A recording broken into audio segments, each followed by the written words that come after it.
Say it one And more time, Larry. I think he asked if you could introduce him, and we are live. Yes.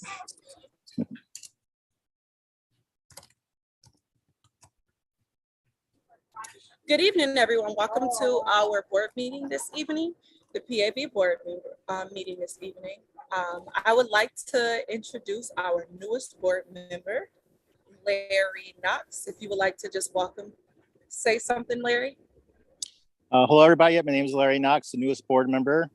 Started a few weeks ago and came on at an interesting time. I'm looking forward to working with everybody on the board and the community to make this successful. Awesome. Thank you, Larry.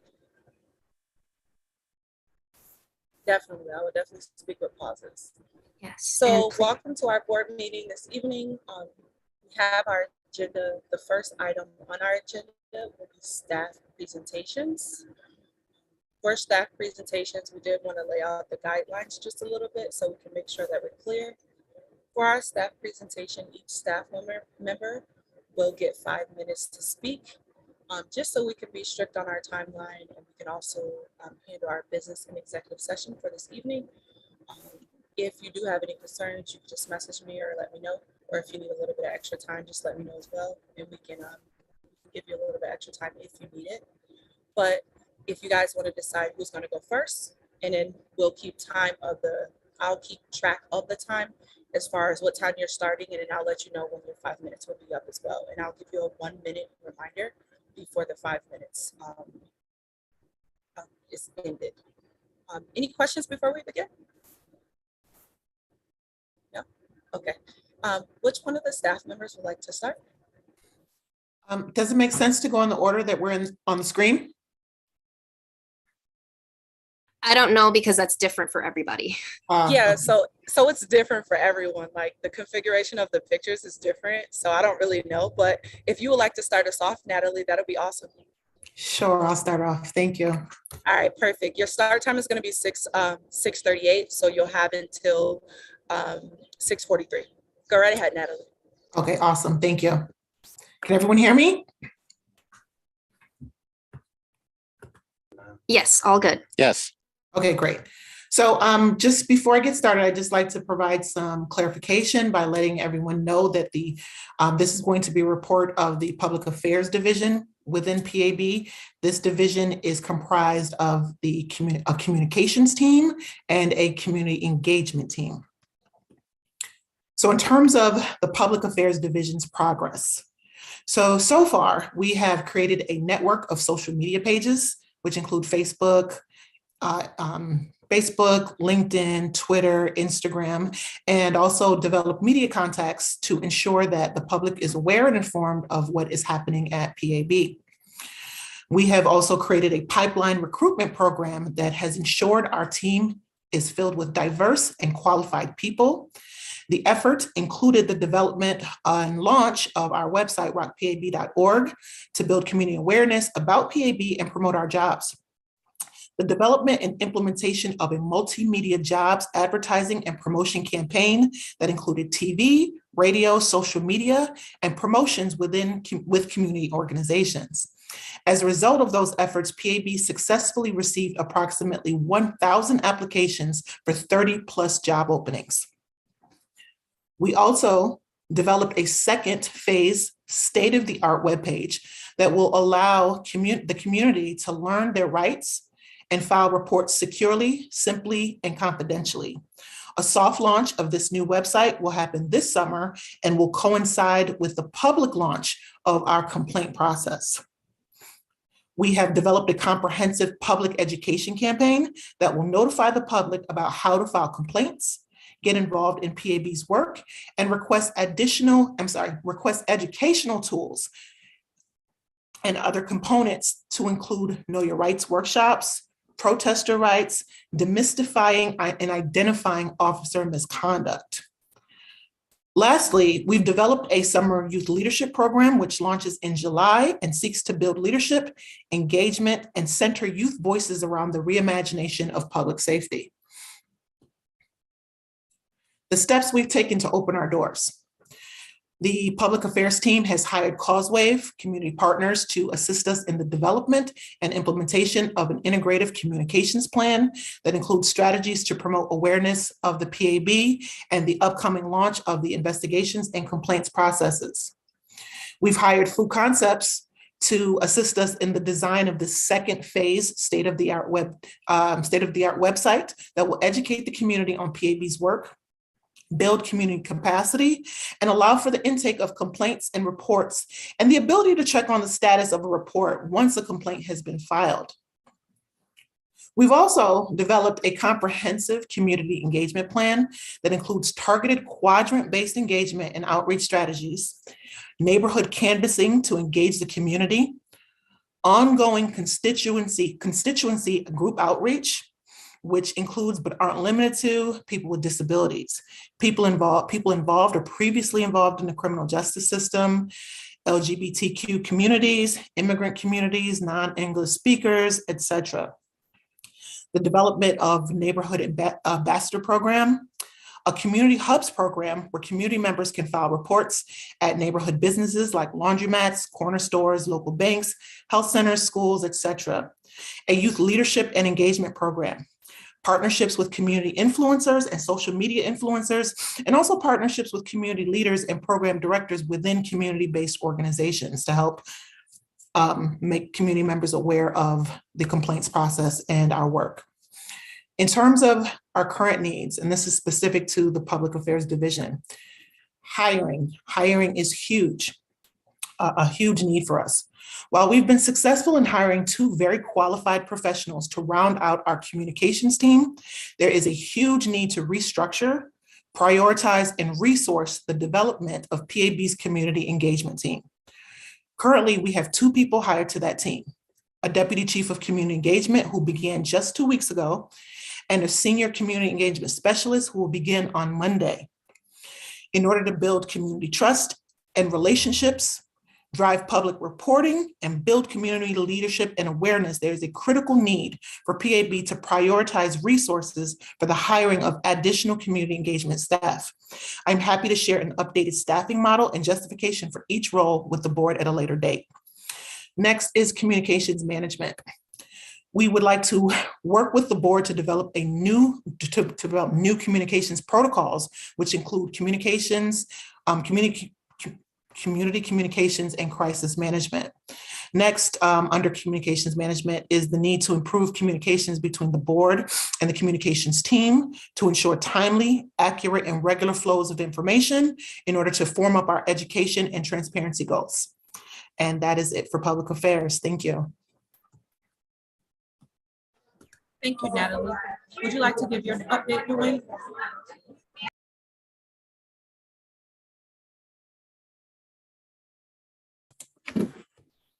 Yes, thank you.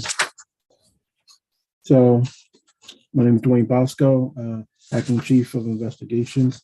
Currently, my team consists of 4 staff attorneys, 1 clerk, as well as 5 accountability inspectors and 1 forensic operative. We have completed an investigation manual wherein the staff attorneys are currently performing edits and additions to that manual based upon their research, based upon the CCRB of the New York City investigation manual, our charter, and the approved rules of investigations by this board, with the added amendments that are soon to be put forth. In addition to that, the staff has been updated on and trained on police misconduct. They are currently developing and working in conjunction with the Public Affairs Office regarding a truncated portion of the listing of misconduct for the website, as well as examples that can go out for the public that are redirected in non-legally terms to provide them a proper understanding of the types of misconduct that that occur and the types of misconduct that they can report to PAB. In addition to that, pursuant to the communications that I have had with the consultant at SMK, training on the Investigation Academy is still scheduled to begin on on May 31st and run through June 17th.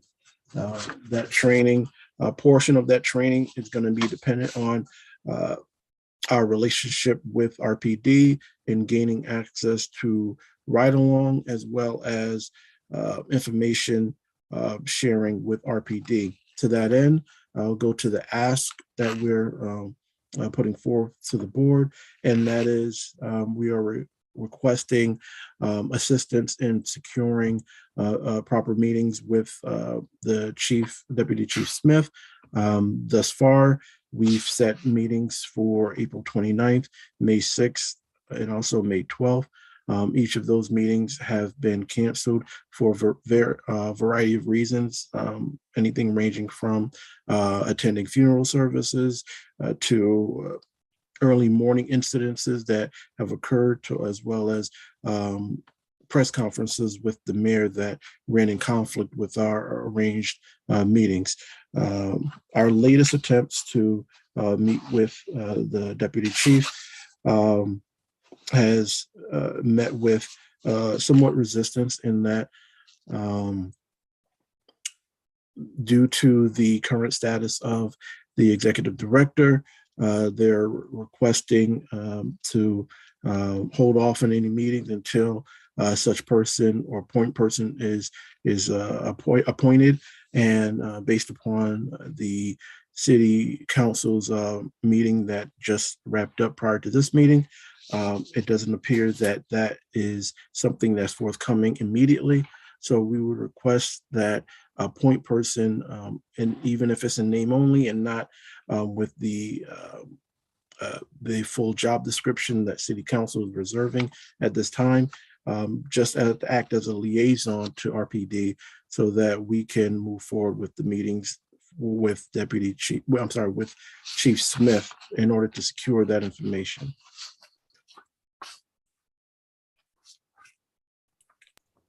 Anything else, Dwayne? No, that is it for the update regarding the investigation staff. Thank you so much. I appreciate it. Would you like to go next, Rosabelle?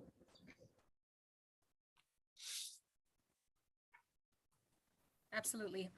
Thank you. So I will be speaking for the operations division. I would like to start, basically, I think I would start with immediate needs and then go into some progress reports. Some immediate needs that we have are some approvals for some munis requisitions that we have in the queue, all of which we need to open our doors to be able to take in complaints and reports. These include equipment to get our wireless network set up and running in our office space, private intake rooms for community members who come in to report a potential complaint of misconduct, and vehicles for community engagement, out of office interviews, distribution of complaint forms throughout the entire city, and investigations. We also have a need for building services. We have not heard from the city as to what building services will be provided to the PAB. For example, we're not able to set up our complaint evidence storage room at this time because there is furniture and equipment that needs to be moved.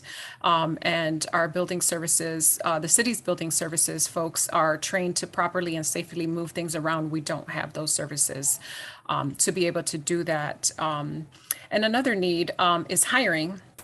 Operations division is very much in need of a clerk for the operations division, an internal IT person for a staff of 30 plus at the moment, and a language access ADA coordinator to fulfill our language access plan. Some progress reports. We're now operating out of our new office space. We've just had our kickoff meeting with eyesight case management. We have completed a staff training program in April and will continue working on staff and upcoming board training. We have been working with Empire Justice Center on a comprehensive language access plan, which we're finalizing in the next few weeks to ensure that we are accessible throughout the entire agency. And we are in an ongoing development of HR policies within our division as well. And just a quick update on the eyesight case management launch. We did have the kickoff meeting today. We do have a tentative date of mid-August. We will know more when phase 2 is completed, whether this date is a solid, more concrete go live date pending any customization needed. But in the meantime, we would just like to let everyone know that our case managers have been developing an abundance of forms and information needed for the development of this case management system. This includes intake forms, various letters, confirmation receipts of reports, assignment to PAB divisions, investigations, confirmations, non-investigatable reports, referrals, findings, notifications. Well, they've been preparing a comprehensive resource list, reviewing CBA charter, investigative case management, oversight processes, and an internal timeline chart. The case managers have been meeting with other divisions. We've been meeting with other divisions to determine user roles and permissions for case management system, and conducting research by interviewing staff and at other civilian oversight boards to obtain samples of reporting, investigative, auditing, and intake documents. We're compiling data on sworn and non-sworn employees, precincts, and patrol beats to input into the case management system to suggest mapping of incidents, and reviewing census data for the city of Rochester to see if demographics align with options developed in the intake form. A little bit on our language access plan. We are in the final stages of it, and that will be coming out for review for the team and board, and we are working on developing a job description for our language access coordinator, ADA coordinator, which is part of that language access plan. We are working on Language Line to be able to provide services for our community members as well. Working on getting we're working with different city departments to ensure that we have PAB signage outside of our office space, internal and external signage. And I think that is where I end up, unless anyone from my division has any other updates, but I think that's pretty much it. So hopefully I was a bit thorough. Yes, you were very thorough. Thank you, Rosabelle. Does anyone else from the operations division have anything to add? No? Okay, so let's go next. We can go with Shanoa. Your start time would be 6:54. Okay, so our update is structured so as to provide an overview of the work that the legal division has undertaken and will continue in support of the agency opening its doors. We've also identified current and forecasted obstacles to our division's operations. I'll take the first half, providing that overview of the prior and ongoing work, and I'll pass the second half on to my colleague, Anthony. So, pardon me, the steps that the legal division has taken to support internal divisions has mainly taken the form of guiding and supporting division initiatives through review of legal issues and development of internal rules and policies. I'll give you a couple of examples of what that looks like by division. With the case management team, we've supported them in resolving legal issues pertaining to intake and management, such as complaints for minors and other capacity issues, and also legal issues around where a complainant may be represented by counsel. With the public affairs team, we've supported them in working to resolve legal issues pertaining to community interfacing, such as social media engagement and canvassing. In support of the investigations unit, we've been informing and drafting revisions of the investigative rules and procedures and working with them to facilitate information requests and dealing with some of the legal obstacles around that. And with the policy team, we've supported them in the initial phase of developing the disciplinary matrix and also with facilitation of information requests. And we, as always, provide direct legal advice to the PAB board. And for AJ, I can turn it over to you to talk about some of the pre-identified and potential obstacles to our functionality. Sure. Some of the potential obstacles include, or I'd like to echo kind of what Dwayne was talking about. It's really about clarifying our relationship with RPD and Corporation Counsel for the city.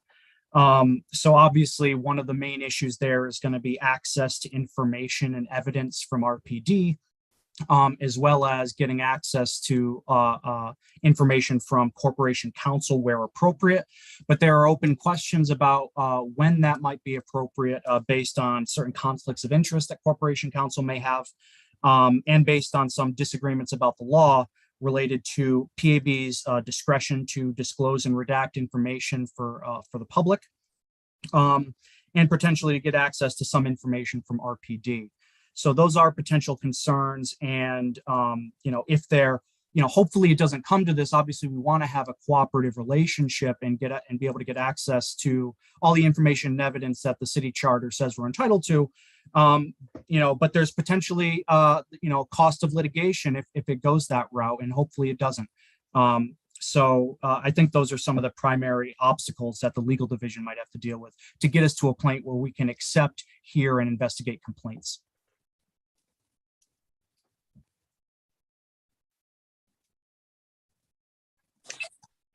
Thank you, AJ. Next, would anyone like to go next? Yes, I think that leaves me. My name is Michael Higgins. I'm the chief of the Policy and Oversight Division. This is my third week at the PAB. The Policy and Oversight Division consists of me and 3 other individuals. We are operational. We do have significant barriers to full operation, but we are operational. What we're doing right now is we're amending and drafting the disciplinary matrix. We're evaluating RPD's announced changes to protest policies and evaluating the implementation of the Executive Order 203 plan. We expect in the coming weeks to publish our evaluation of the protest policy evaluation and the Executive Order 203 plan, and seek public comment and input and analysis on our analysis immediately after that publication. We also expect to seek public comment on the draft disciplinary matrix in the first quarter of 2022. Our most significant barrier to full operation is that we do not have access to information from RPD.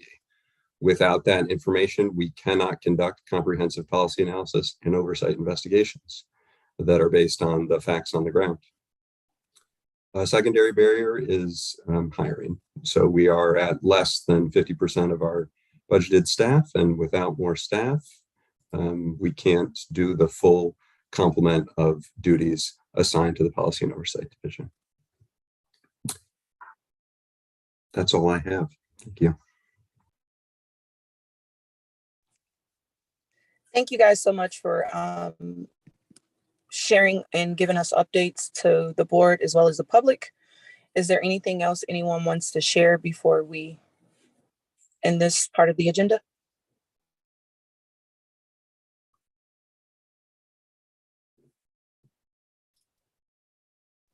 Awesome. Well, thank you guys. At this time, it is now 6:58. So at 6:58, we're now going to go into, we need to go into an executive session to discuss personnel updates. I'm sorry, I do have a hand. Go ahead, Reverend Nikoloff, go ahead. Just want to publicly thank the staff for sticking it out through all the transitions and all of the stuff that's been going on and continuing to keep the work going forward. It sounds like there's a lot of great things about to happen, and I know it can't be easy. We're so close, and just really want to thank you again for staying the course and working hard. Thank you so much. Yes, go ahead, Reverend Harvey, and then we have Knox. I want to say thank you to the staff too, and we're glad that you came to be with us tonight, and we appreciate all the concerns. And I got to get to another piece back. Thank you, Reverend Harvey. Go right ahead, Knox. Yep, same. And I would be on camera, but I'm actually driving to pick up my daughter from college, so I am listening. And I want to thank the staff for their detail. I'm pretty new to, just joining the board, but I'm committed along with the rest of the board to get you in a spot working where you can concentrate on your job and not everything else. that's preventing us from doing 100% at the moment. But I appreciate the details in the report, and definitely we'll make sure we're working more closely with you as we move forward. But appreciate the detail. Yes, and for myself, thank you guys so much for coming and giving us an update and all of your detail. I actually had a couple questions.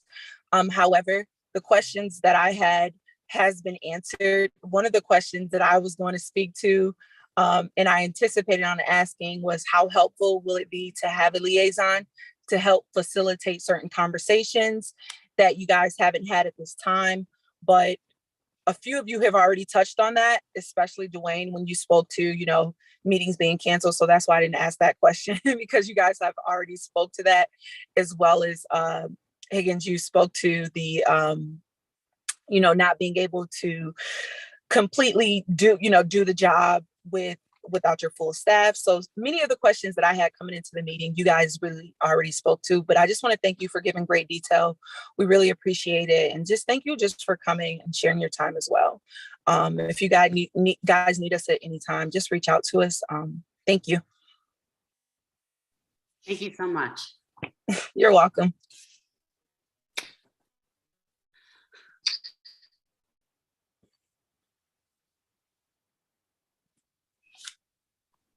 Is there a motion to move into executive session? Yes, there'll be a motion to move into executive session. I was just waiting for a couple more people to leave out. Yeah. Okay.